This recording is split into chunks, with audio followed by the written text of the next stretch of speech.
Are you thinking about picking up Pixelia but not quite sure if it's worth it? Don't worry, I've got you covered. Today, we're diving into everything you need to know before deciding whether or not to purchase or pass on this charming pixel art life sim. Let's go ahead and jump right in. First, a little background. Pixelia is a 2D pixel art life simulation game set in a vibrant open world metropolis that's packed with unique locations to explore and plenty of quirky NPCs to meet. The game is currently available on PC with plans to release on Nintendo Switch and other consoles in the future.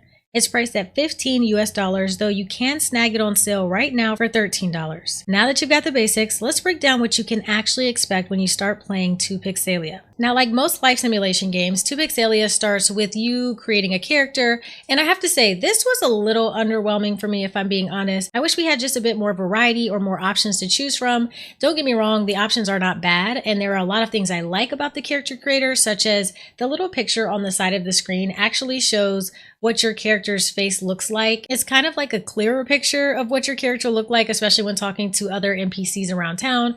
And I love how the facial features look and everything, but you can't really change how your face looks. It's one set face. And also we only have 3 skin tones to choose from. I'm usually not a fan of such a short range. I wish there were more options, or even options to have like colorful skin tones such as like blue or purple. That may just be a personal opinion, but I do want to see a wider range here. I'd also love to see a wider range of hairstyles. I was actually really shocked because in a lot of pixel art games like this, where you have a character creator, there's usually more hairstyles at least to choose from. But overall, I will say I do like creating a character. It's pretty easy, and I like the options that we do have currently in the game. I just hope that more options are added. Now, just as like a jumping ahead side note, there is a hairstylist and also like clothing shops and things that you can shop out in town to get more clothing. But I don't think you can change your hairstyle outside of what's currently like on the screen right now. These are the options that you have to choose from, and that's all that there is in the game, unless that's something that comes later on, so correct me if I'm wrong about that. Now, in addition to creating how your character actually looks, you also have 2 other main points to your actual character in the game,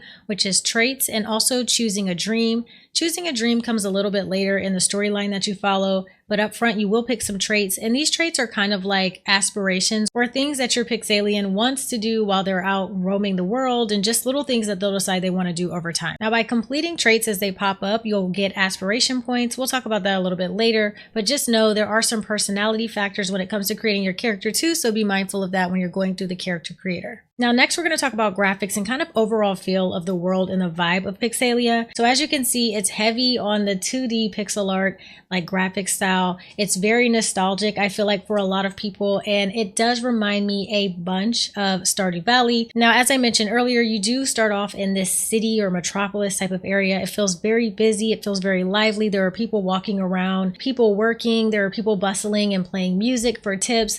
Like, there is a lot going on in the world, and that's one thing I really love about this game is like when you're out walking around, it really does feel like you're living in the city and just in a vibrant, very vibrant world. Now, you aren't just restricted to this area. There is also a farm map that eventually you unlock, but you have to progress through the storyline in order to get there. But there is 2 maps currently from what we can see. Now, this is where things get a little shocking. There are 200-ish NPCs that you can get to know in this game, which is absolutely insane. That is a ton of NPCs. I think very important and probably very good for a life simulation game. There's also 100+ buildings that are not rabbit holes. These are buildings that you can walk into, shop at, explore. And this was really shocking for me too. I did not expect that every building that I entered would actually have like an inside. The grocery stores, you actually grab like a shopping cart and you kind of go around and buy groceries. You'll walk into clothing stores with other people shopping around where you'll buy clothes, and every building has a purpose, and you can kind of spend your days going around and just shopping for your daily needs. I mean, there's everything: furniture store, restaurants, gas stations. It's insane. There's also cars, and eventually you can get yourself a car or a motorcycle and you can drive around town, which is also so amazing. I was so excited to see this. Now, of course, that's not something I got to in my current gameplay, but I know it is something that you can do. And you just have to be careful too when you're crossing the street. You might get hit by a car, so don't linger around in the street too long like I did. I got hit like 7 times during my live stream. It was kind of crazy. Also, when you're out walking around the world and exploring, you'll find little food trucks that you can use to get food when you're hungry. There are porta potties, there are like mailboxes, I think, there are phone booths, like there are a ton of different objects that you can actually interact with, as well as interacting with the other NPCs. So really in this game, you could find yourself walking around and getting distracted by every little thing until you find yourself familiarized with everything in the game, which I really enjoy. Now, while we're on the topic of the world, we do want to talk about the map a little bit because this is a really interactive map, and I was very excited to see this because the world feels big and there are a lot of shops, like I mentioned, for you to kind of like go into. And the thing about the map is as you explore, when you find these new locations, they will actually add a little icon on your map.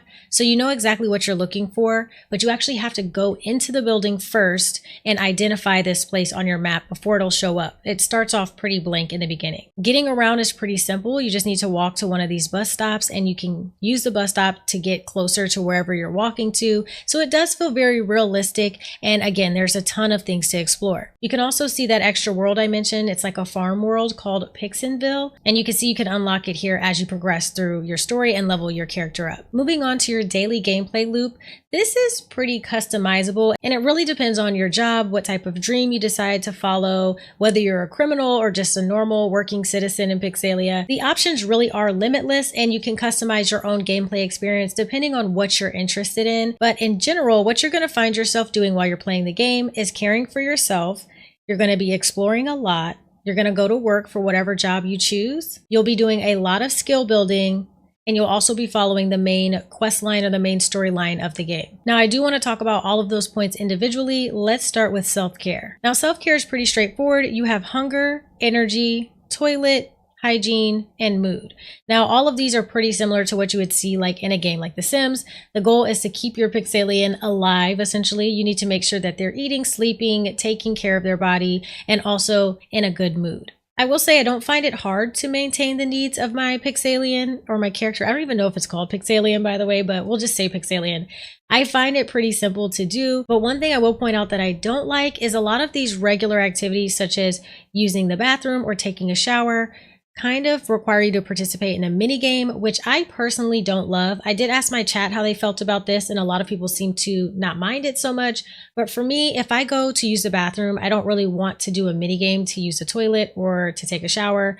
It does require you to press like certain keys on your keyboard repetitively until you're done, or hold down E until the action is done. But I just want to use the toilet. I just want to take a shower or go to bed. I don't want to have to perform a mini game every time I have to do these everyday needs, if that makes sense. So that is something that I didn't personally love, and I wanted to share that with you. Now, of course, you have your traits, as I've mentioned a couple of times. Now, these traits, depending on what you pick, could have you wanting to write a book, wanting you to dance or sing, practice guitar, maybe cook food, or even interact with other NPCs. It really depends, again, on what you choose.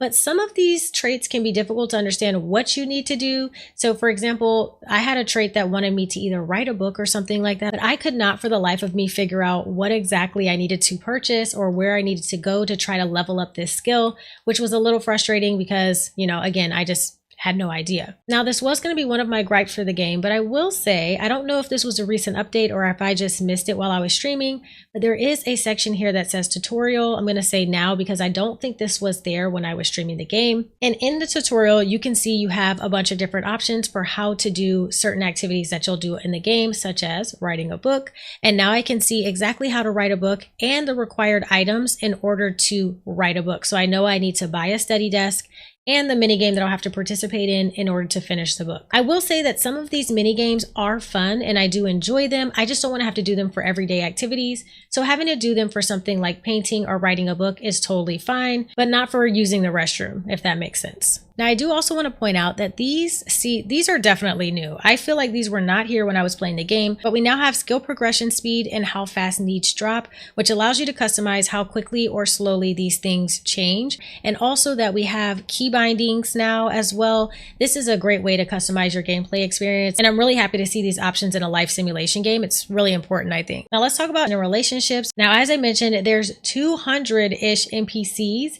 The relationships in the game is really fun. I feel like it's super in depth. I love that through chatting with different NPCs, and as you raise your relationship, you can see all of their different likes, interests, where they work, all of that kind of stuff. It is very similar to The Sims. You can even see how many times you're able to talk talk to this person before basically their social media like wears out, which I feel is super realistic because my social media will literally deplete like this in real life.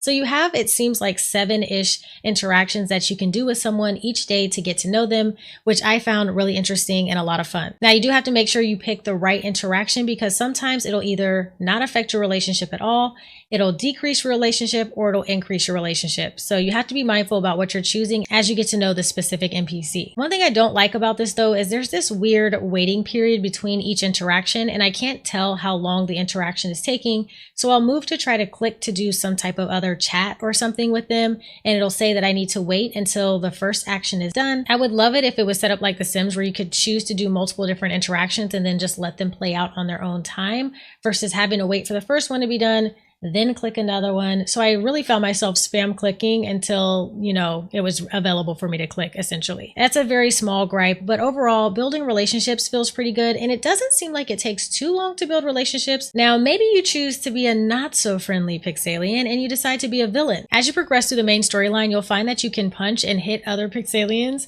And I think eventually you can knock them out and even loot them.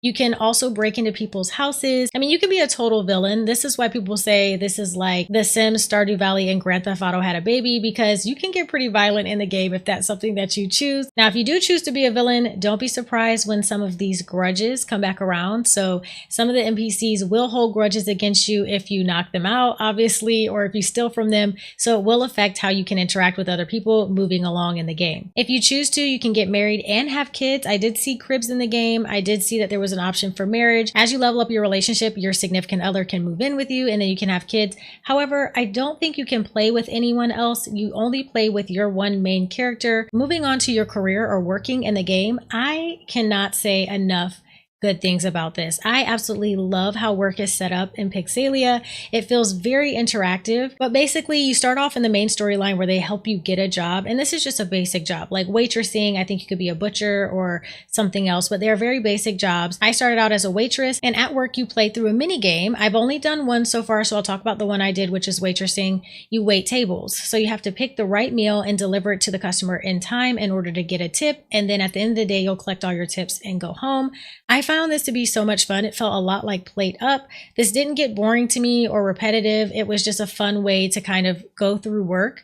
Another thing about work I really love is that you don't have to be there right on time. Let's say your job says you work from 4 to 11. You can get there at 5 or 6 or whenever. You just need to make sure you finish all of your tasks before you leave for the day. So you can kind of show up whenever, which I really, really like. I also was surprised to find that like one day of work, if you did really good at work, you could make almost $2,000 in the game. And that's just with a basic job. So I can only imagine with some of the other jobs, what kind of money you can make in the game. Now, there are a variety of other jobs that you can choose from. However, you do have to go to school. Now, school for me was a little bit confusing. You go to this university and essentially what you'll do is take classes. And as you pass the classes and graduate, you can go and get a better job. So if I want to be a baker, I need to go to school and graduate to be a baker, if that makes sense.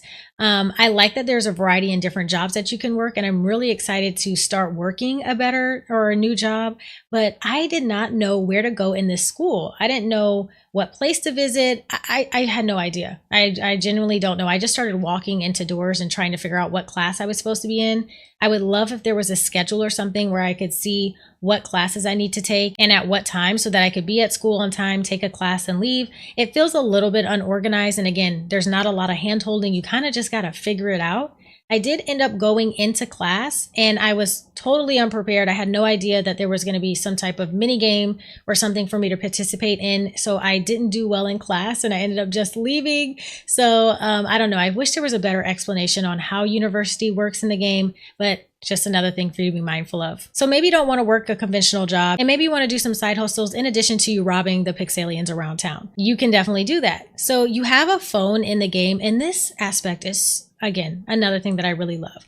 People that you know well enough will be in your phone as a contact. You can set up dates with them and you can schedule those dates as well. And then you can see your schedule too with Pixelians that you're supposed to be meeting up with, which is really so awesome. But also you have like a side hustle kind of tab. So you go in here and you can pick from a list of jobs each day and perform those jobs to make a little extra money. It also is a great way for when you're short on cash and really want something or needing to pay off credit card debt. Yes, there's a credit card in the game and a bank. You can do one of these side hustles to help with that. Now, another big aspect about this game is obviously buying or renting a home and also decorating. So let's talk about buying a home first. I really love how they have this set up in the game. It feels very realistic. You can choose to buy or rent. You will personally start off by renting a house in the game. It's kind of part of the main storyline, but you'll rent this little apartment out over time. And then eventually you can, I think, choose to purchase the apartment. You can choose to move, or you can choose to extend your lease. I mean, it just feels very, very realistic. It feels in depth in a very good way. It just feels like real life to me. But you can also see the layouts of all the different available homes, I think, that you can either rent or purchase. You can see them on the screen now. There's a bunch of different layouts, and it makes me really excited about what we could advance towards in the game. Now, on the other hand, we have decoration, and I have a love-hate relationship with decorating in this game. Let's start off by talking about what I like. I love that while you're decorating, you can see all of the individual menus that you can go through to see, you know, kitchen furniture, living room furniture, bedroom furniture, etc. This menu feels a lot like how it is when you're building in The Sims. I also love that when you're changing the wallpaper or the flooring in your home, it's kind of a drag and drop. So if you click and hold, you can just paint over the floor or the walls pretty easily, and I really, really like that. I also love that a lot of the furniture and decoration we currently have in the game is cute. I would love to see more options. However, I have not visited a furniture store, so I'm not sure if there's more there or not, but I do know that through prestige points, which you get from completing traits, you'll be able to unlock more furniture as time goes on, so there is that to take into consideration. But I want more. It's a life simulation game. I want more types of aesthetics. I want more ways to decorate. So that could just be me. But again, I hope that we see more here as well. Now let's talk about the things I don't love about decoration mode. In the same vein of how you can drag and drop to like paint the walls and the floors. When you want to delete something, they have this tool and it's not drag and drop. You have to click each square individually in order to delete the wallpaper and the flooring. And I don't love that. Something about it feels weird, and I don't know why it's not set up the same way as, you know, the regular wallpapering in the floor. So having to delete everything one by one is kind of a pain, if I'm being honest. Now, moving on to the menu in the game, there is so much here. There is so much here. If you guys are interested in maybe like a tips and tricks or a guide video, let me know. I can work on creating that for you. But this for me can be a little overwhelming, but in a good way. For a life simulation game, I think you do need all of these different options. So you start off with your profile, and every menu has like sub menus, for example. So this is your personal's profile. Now also in this menu, you can see your stats. So this is all your current stats. And there's another sub menu in here, traits, talents, attributes, education. You can see your current relationships with different Pixelians around town, your career and your current career schedule, and your dream that you eventually choose in the game. I would recommend just kind of going through and exploring this menu in depth. Again, this is not the video where I can give you a tutorial through the menu, but I do want to point out that it is very much in depth and there is a lot to see in each one of these menus. You can see your home, your inventory, your credit. You can see the whole map here, any quests that you have currently active. You also have your creativity, which is recipes, songs, and books that you've written. You can even get sick and get diseases, so you have to be mindful of that. And you also have your settings, which I've talked about in this video already. Now, if you're asking my personal opinion, I would definitely say that this is a purchase. The game is $15, $13 right now on sale, and I think that that is a great price point for a game like this. There's a lot to do in the game, tons of people to meet, and you can make it as chaotic or as cozy as you want, and it's coming to consoles, which is great. I personally think there are a lot more positives than negatives with this one, and I really enjoyed playing it, but let me know what you think in the comments below. Are you purchasing or passing on this one? Either way, thank you so much for watching. I hope this video has been helpful. If it has, consider liking the video and subscribing, and I also have some videos linked on the screen right here that may interest you, so click on one of those, and until next time, I will catch you all in the next one. Peace!